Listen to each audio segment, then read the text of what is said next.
Olá pessoal, tudo bem? Meu nome é Vitor Santos, eu sou especialista em linguagem corporal, investigador profissional e perito técnico das microexpressões faciais. E hoje trazendo para vocês aqui no canal Metaforando, o maior, mais científico e certificado canal de linguagem corporal da América Latina, um bate-papo muito legal com meu amigo, o advogado criminalista, professor de Direito na Universidade Federal de Minas Gerais, Túlio Viana, Dr. Túlio Viana. Tudo bem, Túlio?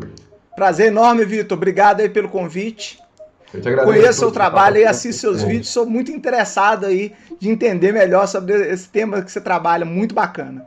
Poxa, maravilha. Obrigadão, Túlio, por ter aceitado participar com a gente. Prazer, meu. Pessoal, no vídeo de hoje nós vamos falar ali alguns mitos, né? Debater mesmo essa ideia de que se tem de que um analista de linguagem corporal é aquele cara que consegue resolver casos, né? Como, por exemplo, Lie to Me, The Mentalist. Essas séries de TV geralmente mostram um cara ali que é muito sabido, ou é um perito, um cientista da linguagem corporal, e na visão dele ele descobre uma coisa e pá, resolve todo o caso criminal. Né? Seria maravilhoso se fosse assim na vida real. Mas como a gente vai conversar hoje e vai entender um pouco mais sobre o direito, a gente vai ver que não é bem por aí, mas depois da vinheta.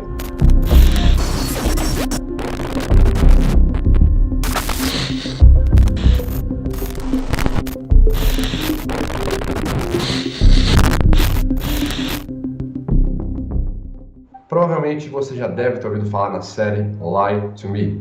Criada ali em meados de 2009 e entre 2010, ela foi distribuída ali e apresentada, exibida no canal Fox, tanto na Fox a dos Estados Unidos quanto na Fox aqui do Brasil. Lie to Me tinha como premissa um analista, um cientista da linguagem corporal, Dr. Cal Lightman, que foi livremente inspirado no psicólogo e neuropesquisador Paul Ekman, onde ele analisava a linguagem corporal das pessoas em contextos de casos criminais. Então era bem comum você ver ali no Lie to Me um episódio, o Dr. Lightman precisava analisar um crime de homicídio, e aí ele conseguia ver quem foi o suspeito, e pela linguagem corporal, pá, ele via quem era o culpado, e ali a análise dele acabava muitas vezes fazendo o próprio cara se entregar, o cara confessava tudo, numa espécie de análise meio de Sherlock Holmes, ou a própria análise do Dr. Lightman era validada como uma super autoridade, caso encerrado. Isso era muito romantizado na série, né? Em vários episódios do Lightman ele acaba fazendo ali um parecer técnico, como por exemplo num caso de estupro, que acontece acho que no segundo ou terceiro episódio da primeira temporada.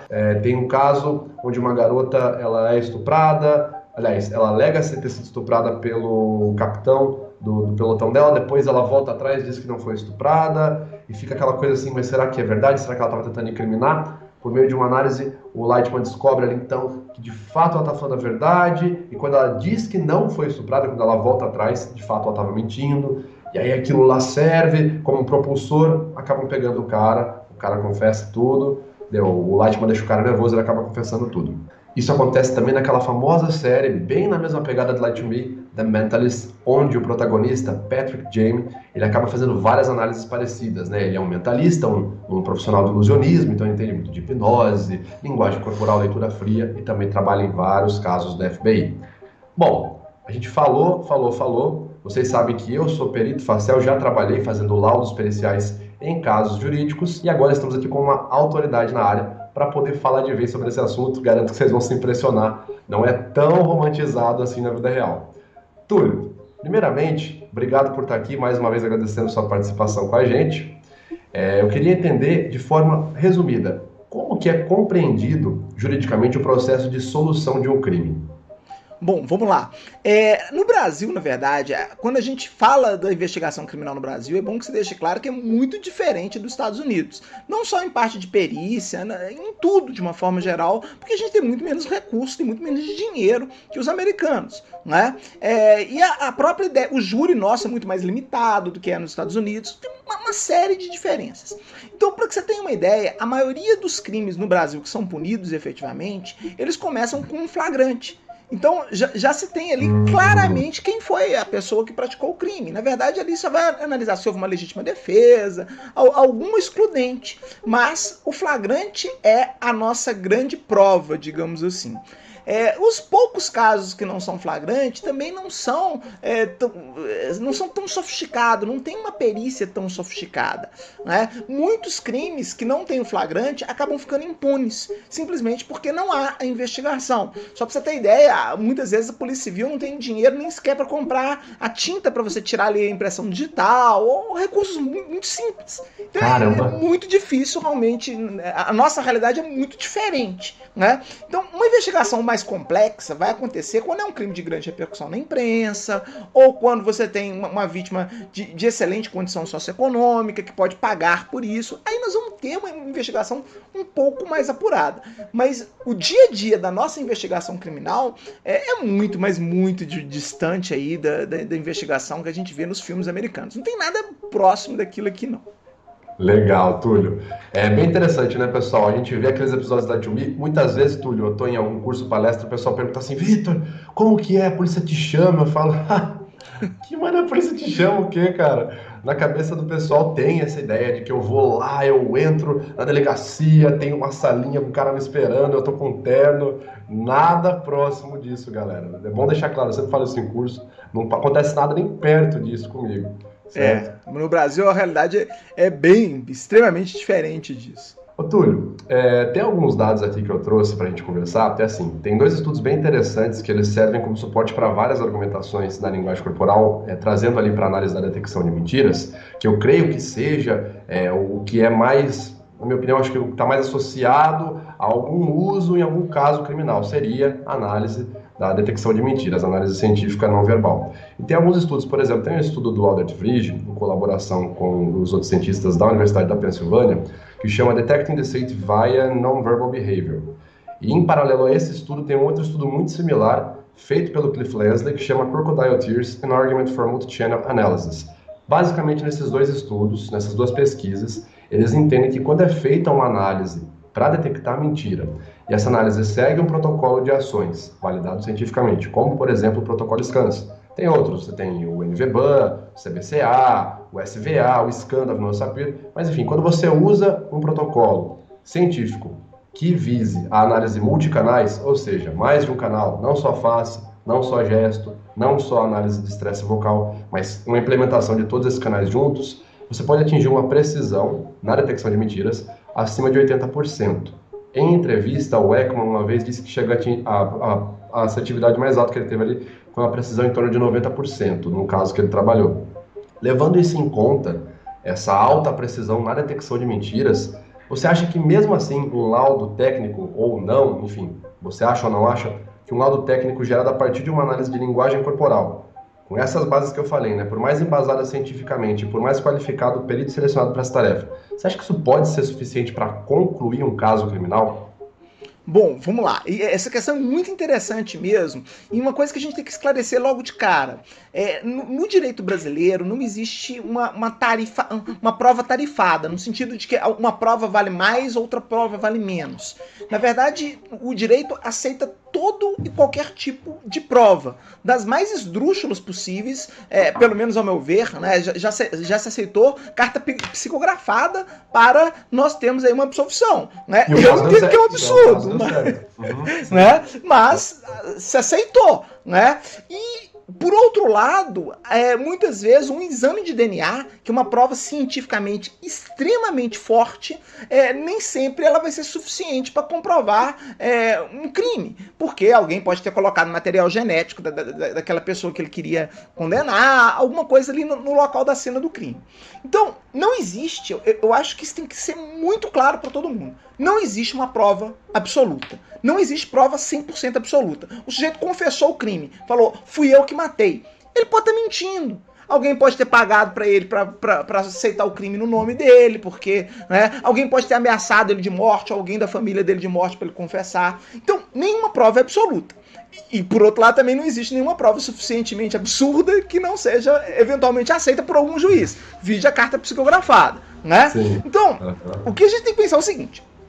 Será que essa prova, para a maioria dos juízes, seria aceita? Eu entendo que sim. Eu entendo que uma prova de boa confiabilidade científica, ela deve ser aceita no tribunal. Mas isso vai depender de uma série de fatores. E o principal fator deles é quem é o juiz que vai estar julgando o caso, o quanto que ele está bem informado disso. Ele pode ser um juiz que assiste o seu canal e está muito familiarizado com isso. Mas, por outro lado, ele pode ser um juiz que nunca ouviu falar disso. E aí ele vai ter que buscar perguntar para outras pessoas, né? Então nós temos que pensar que o nosso judiciário é conservador, o nosso judiciário tem, às vezes, pouca informação científica, no direito não há uma cultura científica forte, e às vezes o sujeito não sabe, ele simplesmente não sabe. Quando ele fica na dúvida, evidentemente, ele vai ter que pesquisar mais para ver se ele vai usar ou não aquela prova. No direito penal, especificamente, nós temos um negócio chamado indúbio pro réu, que é uma expressão em latim que significa, na dúvida, absolva. Né? O pressuposto o Estado prefere absolver um culpado do que condenar um inocente. Né? São duas situações que ninguém gostaria, né? São duas situações ruins, tanto você absolver o culpado quanto condenar o inocente, mas entre escolher uma e outra, o Estado acaba preferindo absolver o culpado, porque considera-se que é menos grave do que condenar um inocente. Então, se ele ficar na dúvida se aquela prova é boa ou ruim, ele vai acabar decidindo em favor do réu. Essa é a forma, digamos, correta de se fazer. Se ele vai fazer isso ou não, aí já é outro problema. Né? Então, resumindo isso tudo que eu falei, para também não ficar confuso, qualquer prova é admissível. Absolutamente qualquer prova. Existem provas mais convincentes e outras menos convincentes. Essa aí, ao meu ver, ela, se comprovado que ela tem um embasamento científico, ela é uma prova, em princípio, muito convincente. Mas ela não é uma prova nem 100%, porque não existe nenhuma prova 100%. Perfeito, Túlio. Pessoal, então, bom para entender. Tá discutindo com alguém, eu vejo aqui nos comentários. Não, porque o Vitor fez análise, a polícia devia pegar a análise do Vitor. Gente, vocês acabaram de entender aqui, né? Não existe a prova absoluta. Não é uma análise minha, muitas vezes não vai ser nem mesmo um exame de DNA. E o extremo contrário pode acontecer. Muitas vezes pode ser uma prova extremamente absurda, mas o foco é esse, galera. Não existe a prova absoluta. Independente de análise, qualquer outra coisa que seja. Beleza? E para a gente finalizar aqui uma conversa interessante, Túlio, com a sua experiência, com todo o seu conhecimento, em qual ou quais tipos de crime você considera que a linguagem corporal pode contribuir de forma positiva? Assim, quais e como você acha que poderia contribuir? Bom, vamos lá. Existem crimes que eles deixam vestígios, como o homicídio, por exemplo, que é o mais fácil da gente ver. No homicídio você tem um corpo, você tem a arma do crime muitas vezes, você tem uma bala que perfurou e ficou alojada na vítima. Então, o homicídio você tem muitas provas materiais e a linguagem corporal poderia ser mais uma prova. Agora, nós temos outros crimes, como, por exemplo, os crimes sexuais, em que o número de provas disponíveis, na prática, é mínimo. Né? Muitos crimes sexuais é a palavra da vítima que diz que foi estuprada e a palavra do autor que diz que não estuprou. Né? Aí, muitas vezes fica aquela coisa, o leigo muitas vezes tem aquela falsa ideia de que a vítima do estupro tem que fazer um exame pericial, necessariamente, que vai... Exame pericial no estupro prova no máximo que houve a relação sexual, mas ele não prova a violência. E o elemento do estupro não é a relação sexual em si. Né? Relações sexuais ocorrem todos os dias e não são estupro. O que vale, o principal elemento no estupro é saber se foi forçado ou não. E isso é, muitas vezes, a palavra da vítima contra a palavra do réu. Às vezes você tem uma criança que é vítima de um crime como esse, e aí fica a palavra da criança contra a palavra do réu. E não dá pra você condenar um sujeito com base na palavra de uma pessoa só. Mas não tem testemunha, porque crimes sexuais não tem testemunha, né? Não tem filmagem de câmera. Um homicídio, às vezes, você tem uma câmera que filmou o homicídio. Né? Então, numa situação em que você tem a palavra de duas pessoas envolvidas, se a gente tiver uma metodologia, algo com confiabilidade, para saber, ao pelo menos ter indícios, se essas pessoas estão mentindo ou não, né? Certamente um exame pericial de linguagem corporal seria muito útil, porque eu poderia fazer o exame pericial da pessoa, da vítima, da suposta vítima, e do autor, ou suposto autor do crime, e compará-lo. Mesmo assim, veja a responsabilidade do perito numa situação como essa. Né? Porque ele, em última análise, estaria falando quem está mentindo. Um dos dois pode estar mentindo. Então é um negócio seríssimo, e para uma prova dessa de ser confiável, eu já digo, a regra é serem dois peritos, né? E já coloca aqui um outro elemento. Além de serem dois peritos, um não pode saber do parecer do outro.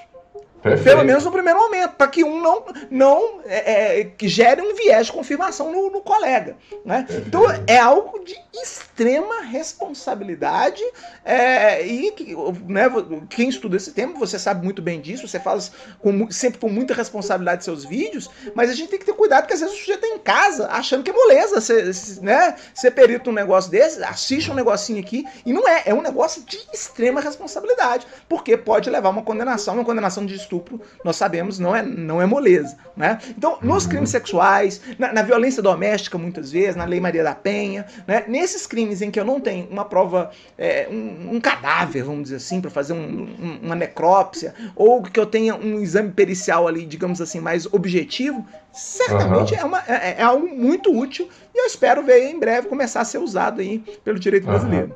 Muito legal, Túlio. É até interessante você pontuar da necessidade de mais de um perito, né? Eu já sugeri isso em casos que eu trabalhei, e qualquer estudo, inclusive esse próprio aqui, o do Cliff Lindsay, no Argument for Multi-Channel Analysis, ele é feito com mais de um perito, pelo menos 6 peritos. Eles não sabem do parecer um do outro, e eles têm que ter um mínimo de index agreement, ou seja, tem que ter um mínimo de concordância entre os achados dele, para isso poder ser validado, porque não dá para você pegar e falar assim, bom, então é válido a análise de microexpressões faciais.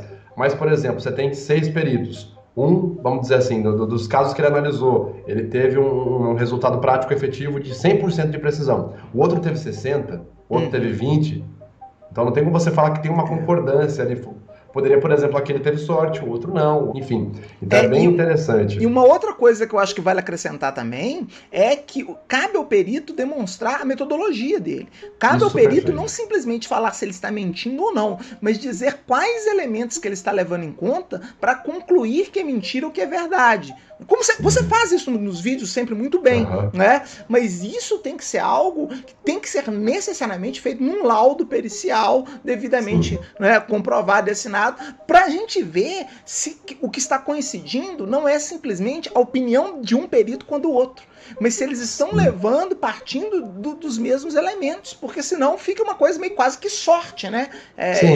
E aí não dá para você condenar alguém com base nisso. Você fica a palavra de um terceiro, tem a palavra de um que fala que não, o outro que fala que sim, o terceiro que fala, ó, não, nem ele, nem ele. Então, realmente, acho que inclusive em 2017 teve uma alteração na legislação para laudos periciais que ela deixa claro, você tem que explicar, você tem que indicar o raciocínio de forma lógica, onde você fez ali o seu laudo. Não é simplesmente você chegar e falar assim, meu nome é Vitor Santos, eu sou fulano de tal, o caso foi apresentado tal, em tal dia, eu recebi tal material, e o cara tá mentindo.